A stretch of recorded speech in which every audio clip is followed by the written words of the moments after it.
Lola De Warer a perdu son célèbre père, Patrick De Warer, alors qu'elle n'avait que 3 ans, lorsqu'il s'est suicidé en 1982.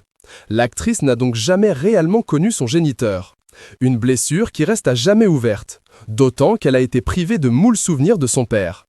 La comédienne a toutefois retrouvé un trésor grâce à son cousin, sur lequel elle s'est confiée dans un post publié sur Instagram. La mort de Patrick De Warer a été une double peine.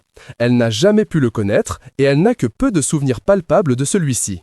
Lorsque mon père est parti, les photos, objets, souvenirs de voyage, instruments de musique, vêtements ont été pillés par les amis de mes parents, la famille, tout le monde s'arrachait un souvenir. Et souvent, c'était pas pour avoir à souvenir, c'était plus malhonnête, plus tordu, a-t-elle raconté dans sa publication Instagram. Des membres de l'entourage de Patrick De Warer n'ont pas hésité à s'accaparer de nombreux objets, ayant pourtant une valeur sentimentale pour l'actrice âgée de 44 ans.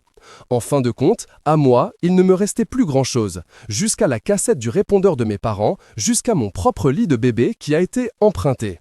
Lola De Warer a donc été d'autant plus émue lorsque son cousin lui a fait part du trésor qu'il avait découvert au fond d'un placard lors d'un grand nettoyage de la maison de famille près d'Angers, comprenant d'anciennes photos de son célèbre père. Je ne remercierai jamais celle qui a caché Granny, ma grand-mère maternelle, gardé, veillé sur les derniers vestiges de ce début de vie dont je n'ai que de bien trop maigres souvenirs, a ajouté la star de la série Astrid et Raphaël. Toutefois, la comédienne a été et toujours en colère. J'ai été en colère qu'on me vole des souvenirs. Tout ça pour que des gens crânent devant les autres en disant « Regardez, moi j'ai été un proche de Patrick, j'ai sa chemise, sa trompette, son piano, le berceau de Soupen. » Fille, a-t-elle conclu.